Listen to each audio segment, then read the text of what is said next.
Ok, bueno, buenas tardes. Em, el capítulo estudiantil de materiales avanzados del Instituto Tecnológico agradece a la maestra en Ingeniería en Materiales, Natsile García Amado. Es una profesionista con experiencia, perdón, en la investigación en procesos de unión de metales y aplicaciones de recubrimientos mediante modificaciones superficiales. Tiene una maestría en ingeniería mecánica con acentuación en materiales por la Universidad Autónoma de Coahuila y es ingeniera en materiales con la especialidad de procesos de fundición por el Tecnológico Nacional de Saltillo. Perdón, Tecnológico Nacional de México, perdón, Campus Saltillo.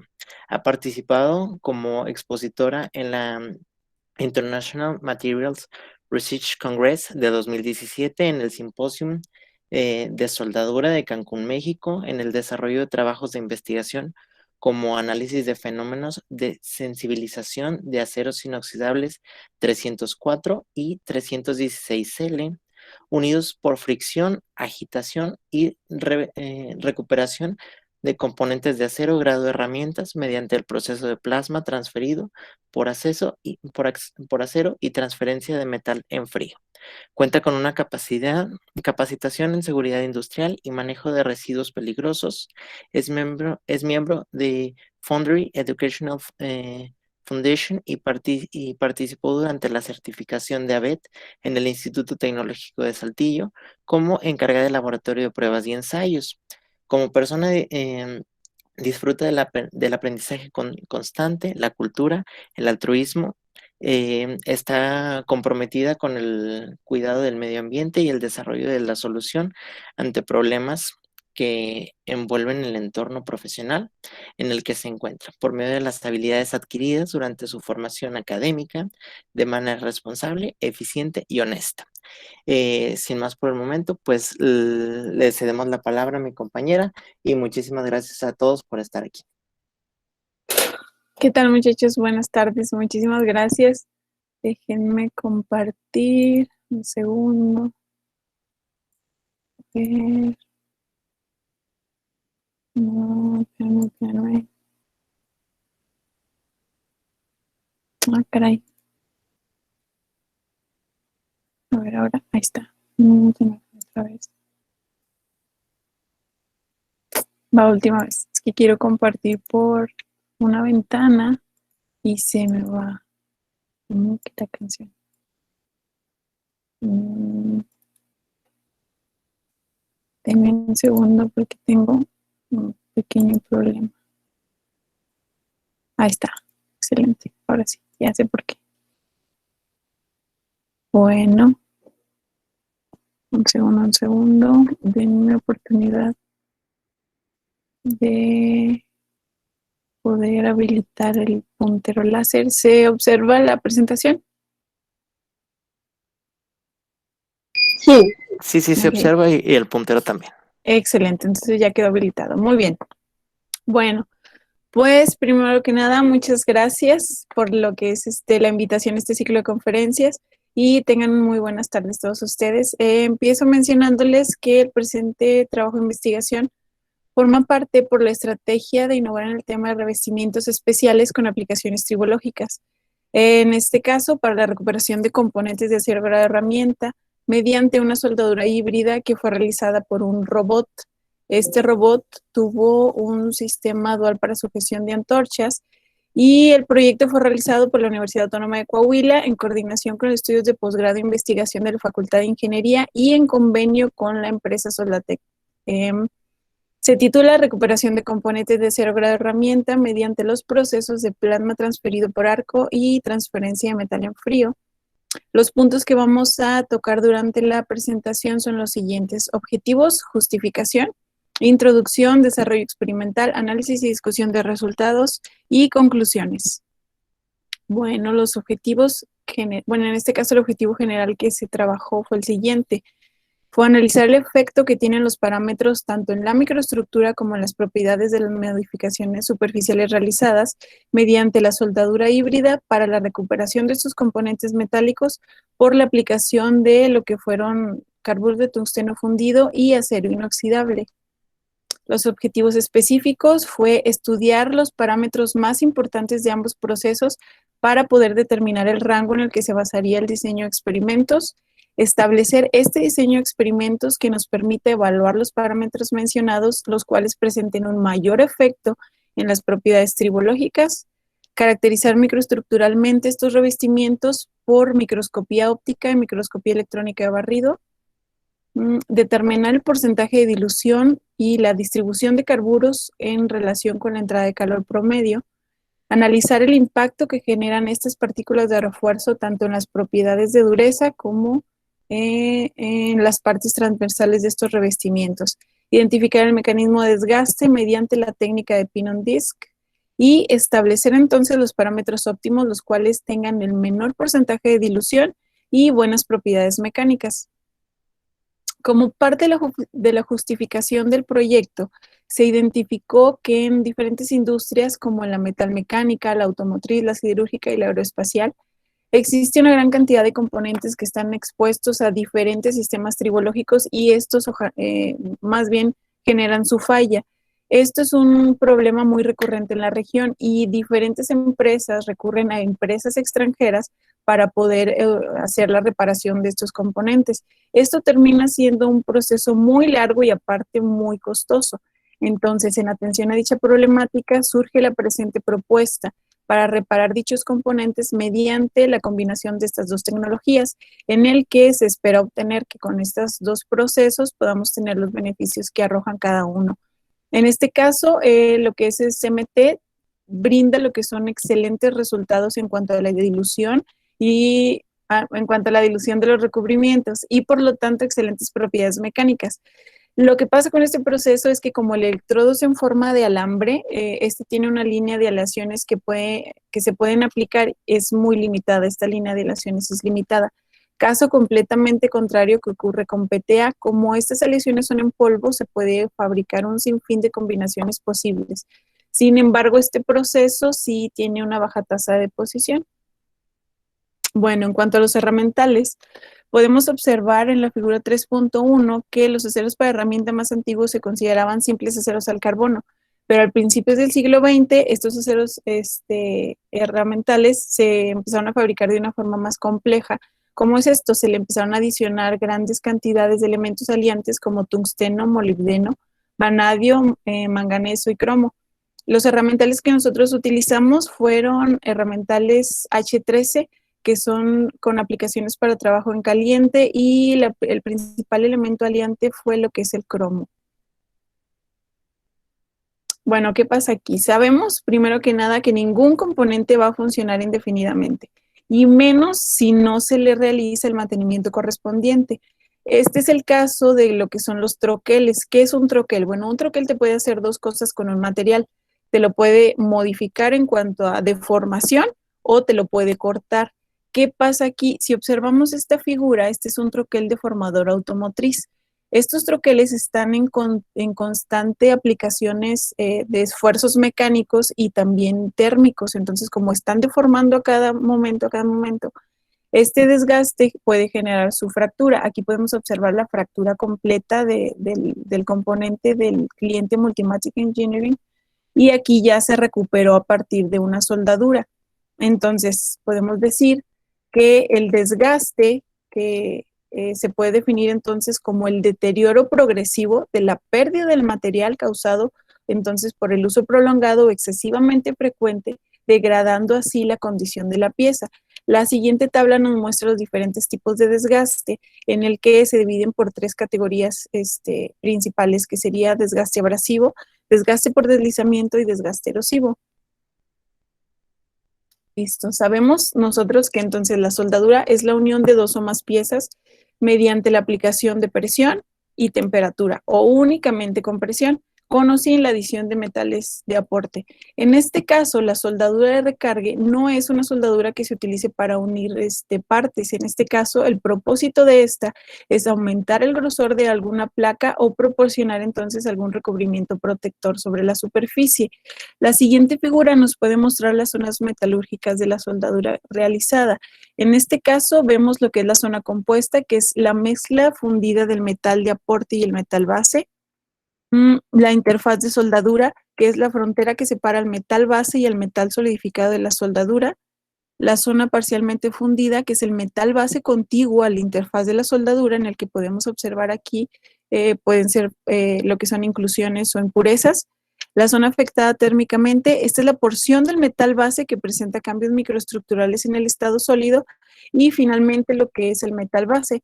Esta parte no hay cambio metalúrgico alguno. Algo que es muy importante, perdón, es que cualquier soldadura que se realice, si es buena, no debe de presentar grietas. Si presenta grietas, entonces la soldadura que se realizó no está bien hecha. Las grietas que se pueden presentar pueden ser durante la solidificación, que son las grietas en caliente, o después del enfriamiento, que son las grietas en frío. Esta imagen muestra lo que es la celda prototipo robotizada utilizada durante el proceso. Este es el robot que se utilizó. Aquí tiene el sistema dual para sujeción de antorchas. Aquí observamos lo que es la antorcha de PTA, esta es la antorcha de SMT, y consta también de lo que es la adición de los equipos de cada una de las antorchas. Aquí observamos la tolva de alimentación para el aporte en polvo, que va a ser aplicado por la antorcha de PTA. Estas son las fuentes de poder. Se necesitan dos fuentes de poder porque la antorcha de PTA necesita dos arcos diferentes. Aquí está el suministro de refrigeración, esta es la consola de control para PTA. La consola para control de CMT se ubica en la parte de afuera de la celda prototipo y aquí está por donde se utiliza el robot. Adentro de la celda solo puede haber una persona por cuestiones de seguridad para poder darle inicio a lo que es el recubrimiento de PTA en este pedal. Bueno, a continuación nos muestra la figura 3.5, el esquema del proceso de la transferencia de metal utilizado por el proceso SMT. Aquí podemos observar la fase de ignición en el que el arco voltaico se enciende y entonces el metal de aporte es transportado a lo que es el baño de fusión. Inmediatamente que esto sucede, se apaga el arco voltaico y justo la corriente de soldadura se reduce cuando el metal de aporte toca el baño de fusión. Después de esto, inmediatamente el servomotor retrae el electrodo y en este momento se procede a hacer lo que es el desprendimiento de gota. En esta parte ocurre lo que es el cortocircuito. Inmediatamente que se desprende la gota, lo que pasa es que se vuelve a encender el arco y después el electrodo se vuelve a alimentar hasta tocar el baño fundido de nuevo y se vuelve a repetir el proceso. La siguiente figura muestra el esquema de la boquilla que se utilizó para el PTA. Es importante porque les mencionó que se utilizan dos arcos. ¿Qué pasa aquí? Bueno, tenemos y observamos aquí lo que es la boquilla para el gas protector, el electrodo de tungsteno, que es este que está aquí, el contacto de corriente. Por aquí pasa lo que es el gas de plasma. El gas de plasma que se utiliza es argón de alta pureza. El flujo del polvo es el que pasa por esta parte y aquí observamos lo que es el agua para poder enfriar la boquilla. Los arcos que se generan son en esta parte, se aplica el recubrimiento en esta forma, este es el metal base. Aquí se observa lo que es el polvo y el gas protector en esta zona. ¿Qué pasa aquí? Bueno, primero se inicia con con el arco piloto. Este arco piloto se da entre lo que es el electrodo de tungsteno y la punta de la boquilla.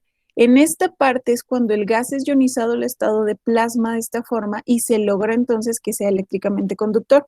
Después se genera el siguiente arco que es entre el electrodo de tungsteno y la pieza de trabajo. Esto permite que se funda el metal de aporte en la superficie local del componente. Y el material del recubrimiento entonces se proyecta en esta parte que está aquí hacia el haz del plasma, depositándolo para el metal base. Como parte de desarrollo experimental, lo que se realizó primero fue pues obviamente la elaboración de los recubrimientos mediante la soldadura híbrida. Podemos observar aquí el diagrama esquemático. Observamos que la antorcha de PTA se ubica en posición vertical. Esto debe ser siempre de esta forma. ¿Por qué? Porque el polvo se suministra o se deposita por medio de gravedad a una distancia de 15 milímetros con respecto de la punta de la boquilla con el material. Después fue colocada lo que es la antorcha de CMT a 18 grados y en una posición de arrastre a 18 grados con respecto a la antorcha de PTA. La dirección de la soldadura va a ser en este sentido, de aquí hacia acá, y fue una distancia de 2 milímetros entre las dos puntas. La forma en la que se aplicaron los recubrimientos fue la siguiente. Primero empieza el electrodo en forma de alambre con la antorcha de CMT. aplicarse, que es acero inoxidable 308L. Inmediatamente después entra la boquilla conforme va avanzando las antorchas con la aplicación de polvo de N6024M con carburos de tungsteno fundido. Bueno, el diseño de experimentos que se utilizó fue el siguiente. Se utilizaron 3 factores diferentes, los cuales fueron los que fueron más importantes en cuanto a la entrada de calor promedio del proceso, que es la corriente de CMT, la corriente de PTA y la velocidad de avance de ambas antorchas. Se utilizaron 3 niveles distintos para avance y para corriente de PTA, que fueron 35, 40 y 45 centímetros por minuto, para la velocidad de avance, y desde 110, 115 y 120 para la corriente de PTA. En el caso de la corriente CMT, la empresa decidió utilizar 6 niveles diferentes, desde 141 hasta 191 amperes. Bueno, después de eso se procedió a caracterizar los recubrimientos mediante microscopía óptica y microscopía electrónica de barrido. Se realizó la medición de la dilución. Esta se hace con un estereoscopio y después se mide con el software de Image Pro Plus. Después ya se ingresan los datos a una ecuación que vamos a ver más adelante y vamos a explicar sobre qué es la dilución. Se realizaron las microdurezas, después se realizó las pruebas de desgaste sobre pin on disc. En este caso, lo que se hace es que se pone la muestra, bueno, se prepara la muestra, nosotros preparamos la muestra para ver el comportamiento de los carburos y qué era lo que pasaba. La preparamos, la pusimos y un pin está girando a través de ella y los resultados se grafican en cuanto al número de vueltas con respecto al coeficiente de fricción. Y finalmente se hizo el análisis estadístico de los resultados mediante el software Minitab para poder obtener los parámetros más óptimos. En cuanto a los resultados, ya casi vamos muy rápido, pero son muchos resultados, entonces sí vamos a completar el tiempo, no hay problema. ¿Qué podemos observar aquí? Aquí está la figura 5.1 muestra lo que es la microestructura de la soldadura híbrida realizada. El inciso A nos muestra principalmente las perlas de soldadura y las 3 zonas metalúrgicas que se observaron. En este caso, la zona soldada, la zona afectada por el calor y el metal base. El inciso B y C corresponden a las microestructuras dendríticas de la zona soldada y las dendritas columnares. La microestructura del inciso D corresponde al metal base, que corresponde a una matriz ferrítica con perlita globular. Y el inciso E es la zona afectada por el calor. El inciso F nos muestra entonces la interfaz de la soldadura la interfaz de la soldadura con la zona soldada de la zona afectada por el calor. El inciso G muestra las partículas de refuerzo que fueron depositadas. La siguiente figura muestra la microestructura de las dendritas y de las dendritas columnares de la zona soldada.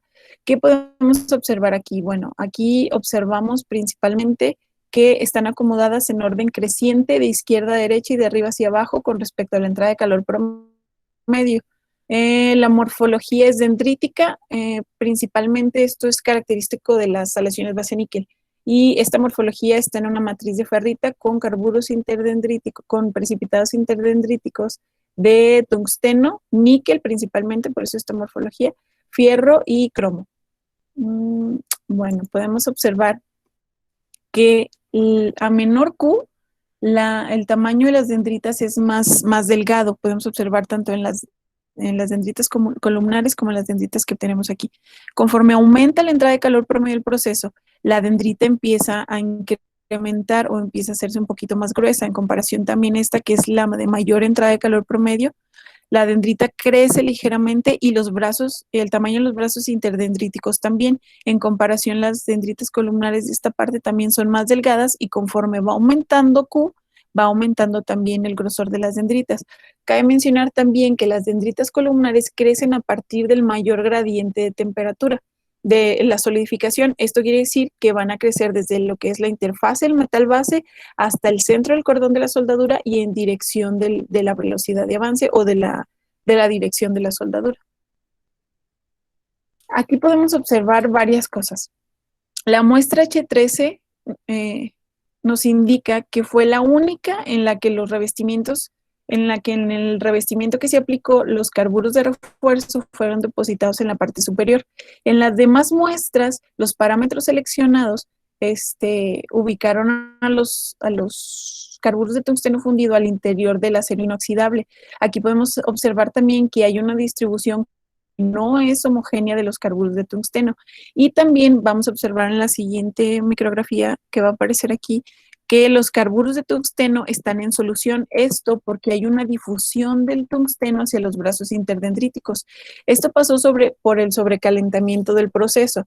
Entonces hizo que este sobrecalentamiento aumentando, bueno, más bien pasando una temperatura de 1800 grados centígrados, cambió tanto la estructura como la morfología del carburo de tungsteno. Esto hace que haya una pérdida de dureza y pérdida de resistencia al desgaste, debido a que la morfología que se esperaba obtener es la de pluma. Al tener una morfología de pluma, eso nos va a tener una mayor resistencia al desgaste.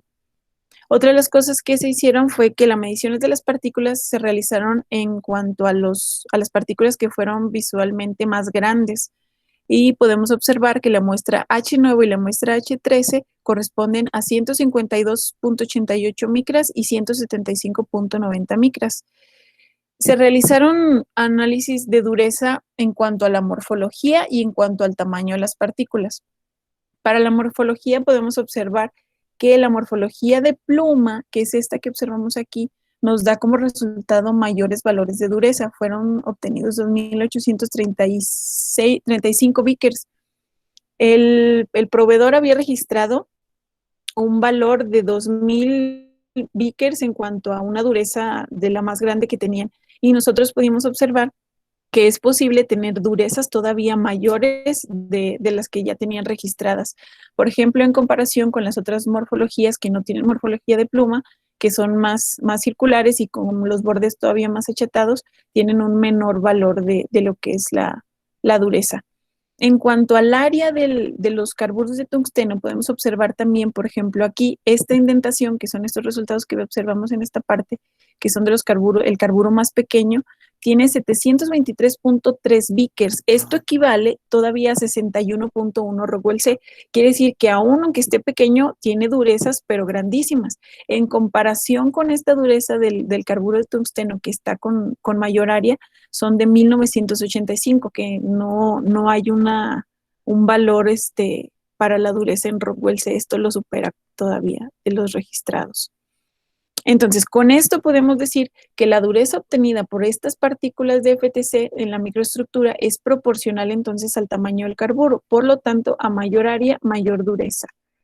Aquí podemos observar lo que son los resultados de la dilución. Bueno, principalmente podemos decir que la dilución se expresa entonces, podemos tomar esta microestructura en la H4. La dilución se expresa como el porciento del metal fundido e incorporado a la soldadura. ¿Qué es esto? Pues bueno, si tenemos el menor porcentaje de dilución, que en este caso es la de 1.7, las características, las propiedades y la composición, en este caso, de lo que es el revestimiento, se va a quedar todavía de una forma más pura, por así decirlo, en comparación con esta muestra, que es la H12, que fue la que tuvo mayor dilución. Las características de esta muestra van a verse afectadas debido a que se combinan por la mayor penetración y la mayor dilución con respecto al metal base. Entonces, las características del cordón se combinan con las del metal base y hay una pérdida de dureza, de resistencia al desgaste, que es la que se espera obtener. Se midió la dilución, se utilizó en esta ecuación y entonces es como se puede obtener los resultados, en el que el área de color que está dentro del color rojo es en cuanto a lo que es el refuerzo depositado. El área en color amarilla indica lo que es la penetración del cordón. Aquí podemos observar en la figura H4 que hay una muy buena deposición del metal de CMT. Esto quiere decir que los parámetros utilizados por CMT son aceptables debido al mayor ángulo de lo que es la gota, que fueron mayores de 90 grados. Si los ángulos de deposición son menores de 90 grados, lo que va a pasar es que vamos a tener un círculo aquí perfectamente y luego otro círculo en este lado. Entonces, a la hora de que estén tocando sus superficies, vamos a obtener aquí un hueco horrible. Entonces, por eso es que se busca que tengan los ángulos mayores de 90 grados. En cuanto al comportamiento del coeficiente de fricción, ¿qué es lo que pasa aquí? Se observó lo siguiente: a mayor número de vueltas en el menor valor del coeficiente de fricción se puede presentar que tengamos el menor volumen perdido y por lo tanto, el mayor volumen perdido y por lo tanto el mayor grosor de la huella. El mejor ejemplo se observa con la muestra H15 y H1. En este caso, el primer mantenimiento o el primer equilibrio en el número de vueltas, en el menor valor del coeficiente de fricción se observa aquí, es más pequeño en comparación con el de la H15. ¿Qué pasa con H15? Tuvo un mayor equilibrio en esta parte y el material estuvo resistiendo todavía menos. Y por eso se observa el mayor ancho de la huella en comparación con la muestra H1 por el coeficiente de fricción promedio. Esto es para cada una de las muestras, para todas se observó lo mismo, pero la primera fue en la H1 y H15 fue donde se observó con más claridad. Y pues aparte de que aquí están superpuestas, entonces es un poquito más complicado. En Excel seleccionas una y se transparenta, entonces es más sencillo poder observarlas. Lo mismo pasa para el comportamiento de cada una de ellas. También podemos observar que en las microestructuras, en las que, por ejemplo, aquí la muestra H7, esta que está aquí, al momento en el que pasa el pin y va dejando la marca de la huella, pasó por un lugar en el que estaban los carburos y en esta parte es donde se disminuye el ancho de la huella, entonces sí hay una resistencia que pues promueven los carburos. La figura 5.13 nos muestra el comportamiento del coeficiente de fricción de la muestra H1 y H15. La muestra H1 fue la que menor volumen perdido registró en comparación con la muestra H15, que fue la de mayor volumen perdido. En este caso, observamos que ambas muestras fueron soldadas a la misma velocidad de avance. Sin embargo, la muestra H15 fue la que mayor amperaje utilizó con respecto a CMT y con respecto a PTA. Esto fue alguna de las influencias importantes para que fuera el mayor volumen perdido. Otra cosa importante que también se puede observar es que a los 1600 ciclos después de un mantenimiento, en esta parte que está aquí, a los 1600 hay un valle muy profundo. ¿Qué pasa aquí? Este mismo comportamiento se observó con la muestra H4 y H9. Observamos el primer valle de lo que es la muestra H1, el valle de la muestra H4 se ubica en esta parte y el valle más profundo de la H9 se ubica en esta parte. ¿Qué fue lo que sucedió aquí y cuál es la relación con la microestructura en cuanto al coeficiente de fricción? Bueno, hay un mantenimiento. Este mantenimiento genera que cuando la muestra está girando, cuando el pin está girando y está haciendo fuerza en la muestra, lo que es la matriz o lo que es el espécimen está oponiendo resistencia para que sea rayado, para que sea deslizada. Entonces, ¿qué sucede? En esta parte de la resistencia se genera fricción. Al generar fricción se genera calor. Este calor muy probablemente tuvo que haber sido entre una temperatura entre 500 y 800 grados centígrados. ¿Por qué? Porque entre esta temperatura la capacidad que le da el cromo al inoxidable, al acero inoxidable, más bien de protección. Sabemos que el acero inoxidable está oxidado, pero está oxidado de una forma estable, entonces está el oxígeno unido con el cromo. En este rango de temperatura, el cromo difunde, se separa y le quita esta capacidad de protección o esta propiedad de protección. Entonces permite que el fierro que está en la muestra se una con el oxígeno que está en el ambiente. Ahora sí que la afinidad del oxígeno es mayor con el cromo, pero al difundir, pues ya no encuentra con quién unirse y se une con el fierro que está en la muestra. Ahora sí que esta unión es la unión inestable y por eso es una oxidación inestable, tal cual las relaciones tóxicas, hagan de cuenta. Entonces, ¿qué pasa aquí? Pues bueno, cuando el óxido está en la muestra, esta muestra, al momento en el que pasa el pin, este pin es más, hay una mayor facilidad para poder arrancar el óxido y poder deslizarse que únicamente cuando solo se estaba deslizando con la muestra. Por eso hay una menor oposición del coeficiente de fricción para el deslizamiento y ocasiona estos valles. Entonces podemos observar en la microestructura que esta parte se observa como una plasta. A esto se le llama esmalte de óxido. Y entonces en este esmalte de óxido no podemos observar lo que dejan las líneas de huella del desgaste que va pasando por el pin. En comparación con la muestra H4 se observa un poquito menos oscura, no se observa la plasta, pero sí se observa más oscura. igual que la muestra H9 se observa oscura en comparación con los demás. La muestra H15, pues sí se observa lo que es muy bien las líneas del deslizamiento. La siguiente figura muestra lo que son las micrografías mediante microscopía electrónica de barrido tomadas para la de menor volumen y la de mayor volumen. Hay que recordar que la muestra H1 fue la que presentó el esmalte de óxido. Entonces, el mecanismo de desgaste que se genera es por deslizamiento abrasivo y este es llamado fritting, principalmente por el esmalte de óxido que se genera en esta parte. También se puede observar un desgaste por abrasión. Esto es muy característico por esta zona de desgaste por arado, que son estas marcas que va dejando el pin.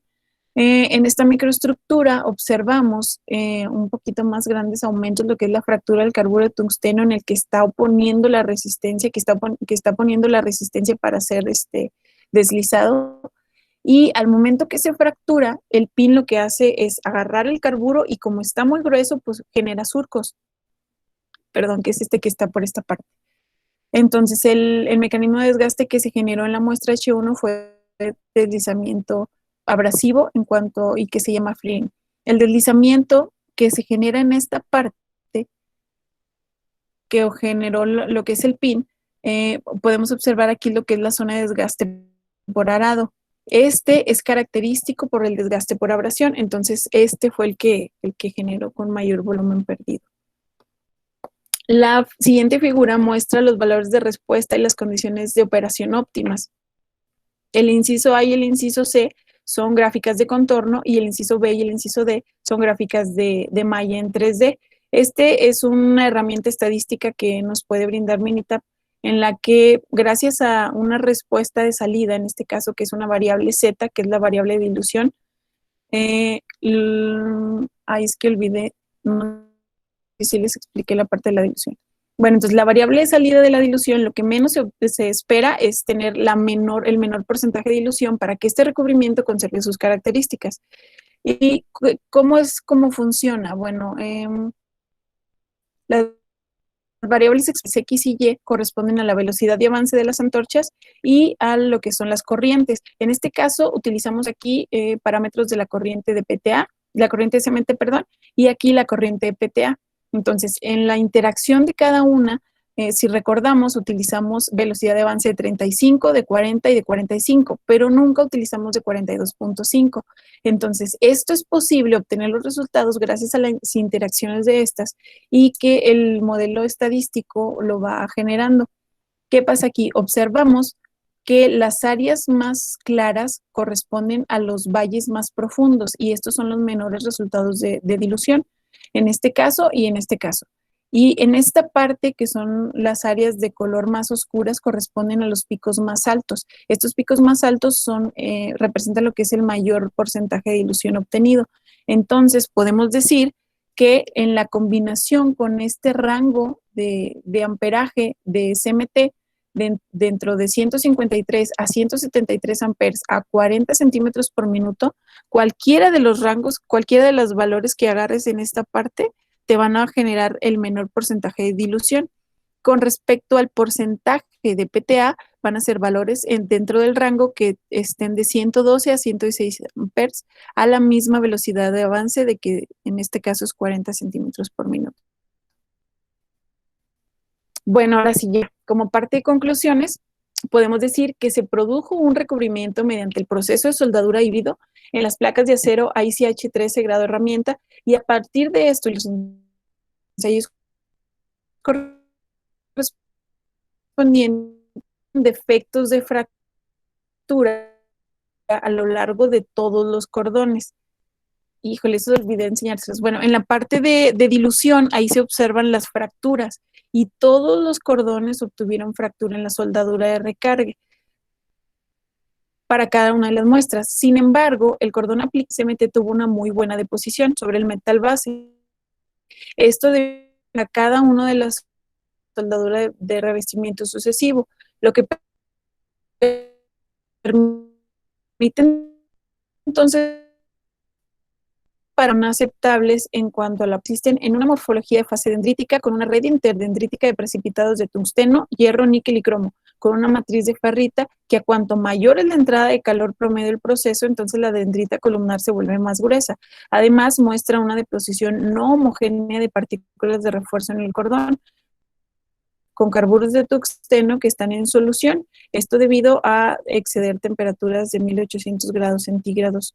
Las propiedades del carburo de tungsteno dependen mucho de lo que es su estructura y entonces resulta en lo que es la pérdida de dureza y la pérdida de la resistencia al desgaste. También podemos decir que el comportamiento de la partícula es proporcional del tamaño a lo que es la dureza. A mayor tamaño, mayor dureza. El comportamiento del coeficiente de fricción cuando la velocidad de avance constante mostró que cuando mayor número de vueltas permanece en la línea de equilibrio en los valores más bajos de la gráfica se presenta y por lo tanto la mayor distancia en el ancho de la huella. Cuando la velocidad de avance es constante a 35 centímetros por minuto, al igual que para las muestras H3 y H18, a una velocidad de avance de 40 centímetros por minuto y para la corriente de PTA constante, los valores del volumen perdido aumentan al incrementar la corriente SMT. Caso contrario, cuando la velocidad de avance es 45 centímetros por minuto, cuando la corriente de PTA es constante, los valores del volumen perdido disminuyen al incrementar la corriente SMT a esta velocidad de avance para las muestras H3 y H10. Las propiedades de desgaste están controladas principalmente por la matriz debido a la mala deposición de los carburos de tungsteno y el mecanismo de desgaste que prevalece en la superficie del recubrimiento de la muestra H1, siendo la que menor volumen perdido registró, es por deslizamiento abrasivo llamado fleering, con presencia de esmalte de óxido y marcas de arado en las zonas de la huella, correspondientes a la muestra H15, siendo esta la que mayor volumen perdido registró y se identifica el mecanismo de desgaste por abrasión. Los resultados del volumen perdido revelan que los recubrimientos presentan mayores valores de desgaste en comparación a la muestra testigo, debido a la distribución no homogénea de las partículas de refuerzo en el cordón, de modo que estos recubrimientos no servirán para aumentar la vida útil de los sustratos. Las condiciones de operación óptimas que dan como resultado los menores valores de dilución obtenidas mediante el análisis de superficie de respuesta son para la corriente SMT, valores dentro del rango de 153 a 173 amperes y de 112 a 116 amperes de corriente de PTA a una velocidad de avance de 40 centímetros por minuto para ambas corrientes. Y pues por mi parte es todo. Muchísimas gracias por su atención. Bueno, pues le damos las gracias a la ingeniera Natsi García. Tenemos tiempo, tenemos como 10 minutos para hacer preguntas. Si gustan hacerlas en el chat y se las vamos a ir leyendo a la ingeniera por cualquier duda que les haya surgido.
Bueno, aquí tenemos la pregunta de Esperanza Baños. Dice, buenas tardes. Si las propiedades de desgaste están en función de la matriz ferrita para figura 5.2, ¿es la microestructura que se esperaba? ¿Y qué variables fueron controladas para ello? No era lo que se esperaba. Lo que se esperaba era que el acero inoxidable 308L ayudaba a que fuera como una especie de ancla para que los carburos de tungsteno fundido estuvieran en la parte superior. Entonces, ¿qué fue lo que pasó? Lo que pasó fue que estuvieron en el interior del cordón de inoxidable y no fueron depositados homogéneamente. Entonces, por eso es que lo que es la matriz del acero inoxidable fue la que resistió la resistencia al desgaste. Eso pasó por varias razones. Lo que pasa aquí es que una de las deficiencias o de las complicaciones que más obtuvimos en el proceso fue que al ser una empresa no te dan la oportunidad de utilizar las variables como tú quieres. Entonces, al ser una empresa, tú propones y ellos deciden. Entonces, a la hora que nosotros tuvimos algunas propuestas, ellos dijeron, no, pues bueno, vamos a utilizar estos parámetros que son los que nos funcionan a nosotros, pero les funcionaban de manera individual en cada proceso. En este caso, este proceso pues es híbrido, entonces a la hora de que se utilizan los dos, sí hay una repercusión. ¿Qué pasa aquí? Fueron muchas cosas para que esto sucediera. Las variables que cambiaron o que se deberían de controlar para que esto sí funcione son pues las siguientes. Primero, el herramental, o en este caso los herramentales tienen una complicación, que son difíciles de soldar por el grado o el contenido de carbono que tienen. El contenido de carbono que tienen va desde 0.3% hasta 2.5%. Eso los hace muy complicados para la soldadura. ¿Qué es lo que se necesita hacer? Bueno, ¿y por qué son complicados? Por su templabilidad. Al ser muy templables, a la hora que se quita lo que es el aporte de temperatura, el enfriamiento es muy rápido, entonces hay distorsiones y hay microestructuras que no se quieren. Entonces, ¿qué es lo que necesitas hacer para ello? Se necesita un precalentamiento y una distensión, un tratamiento de distensión. Nosotros propusimos eso y lo que realizó la empresa fue que lo hizo así. Entonces, teóricamente sí es posible soldar aceros complicados con mayores rangos de corriente. ¿Esto por qué? Porque aumentas la corriente, aumentas la entrada de calor y te da más oportunidad para que se pueda enfriar el componente. En este caso, eso fue lo que se hizo. Pero al hacer eso, superó los 1800 grados centígrados y entonces eso ocasionó una de las complicaciones también, que fue la disolución de los carburos. Entonces, a la hora de que hicieron eso, pues bueno, tampoco se hizo lo de la distensión de esfuerzos y se ocasionaron las fracturas. Entonces, si se hubiera utilizado menor cantidad de corriente, tanto para PTA, y se hubiera realizado lo que son el precalentamiento y la distensión de los esfuerzos, esto hubiera aminorado lo que es la entrada de calor y posiblemente también hubiéramos encontrado los carburos en la parte superior. Esto porque, pues, el tiempo a veces en las empresas es así como que el tiempo vale oro. Entonces, lo hicieron rápido, lo hicieron pronto y no fue algunas de las propuestas que se habían hecho desde el principio.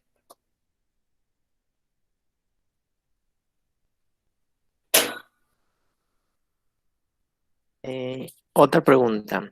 Dice, Ujú.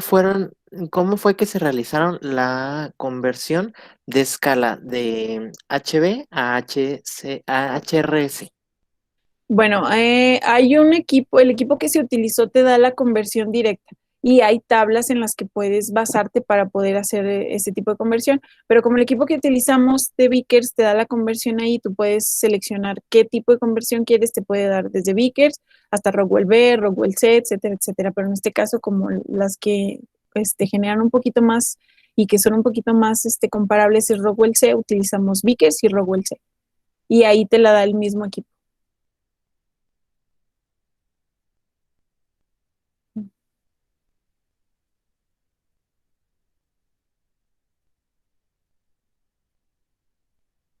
Otra cosa importante también es que sí es posible que se generen este tipo de recuperaciones.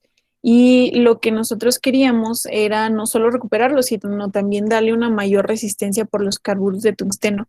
En este caso, lo que se puede hacer es prestar más atención a los factores. Entonces, como les digo, la empresa es la que decide y a lo mejor vamos a estar en una circunstancia similar en el que nuestro jefe es el que va a decidir, nosotros proponemos y él va a decir si se hace o no se hace. Pero lo importante es dar pasos firmes y pasos seguros, porque a la hora de que no funcione, después es muy fácil buscar un culpable, decir, ah, pues es que no funcionó por esta persona o qué sé yo, ¿no?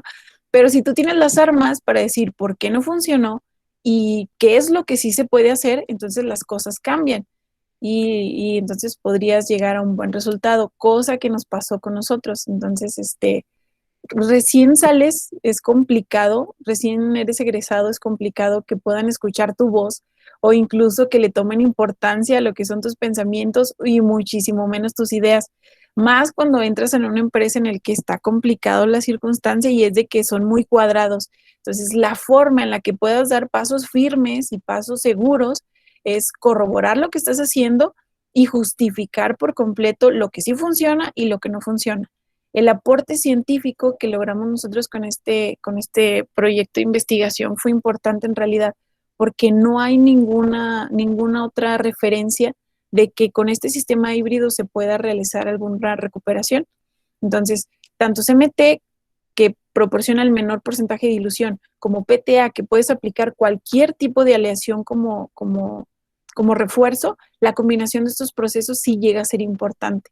Entonces, sí me gustaría dejar en claro que a veces somos muy pensantes en que equivocarse está mal y en realidad equivocarse no está mal, porque si Tomás Alva Edison, entonces, por decir un ejemplo, hizo 80 veces la forma de cómo hacer un foco y se hubiera quedado en la 79, no hubiéramos encontrado la bombilla.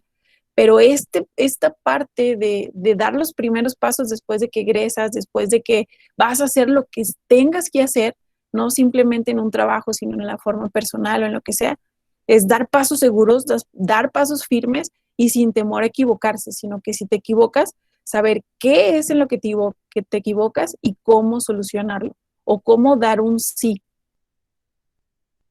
Y pues sí,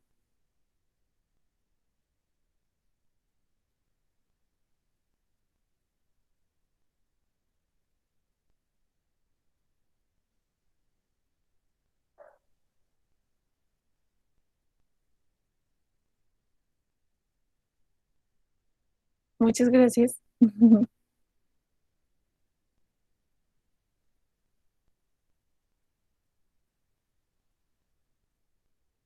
Bueno, creo que no hay más preguntas. Por parte del capítulo de materiales avanzados y también por parte del capítulo metropolitano, agradecemos a la ingeniera Nayeli por haber aplicado la conferencia, por haberla explicado. Y pues creo que sería todo por el día de hoy. Nos estaremos viendo el día de mañana en punto de las. Ay, permítame un momento. Mm, es- ok, ok. Igual por las 4 de la tarde. Y pues igual nuevamente agradeciendo a todos ustedes por haber participado. Y pues que tengan una excelente tarde. Muchísimas gracias. Muchas gracias, muchachos. Hasta luego.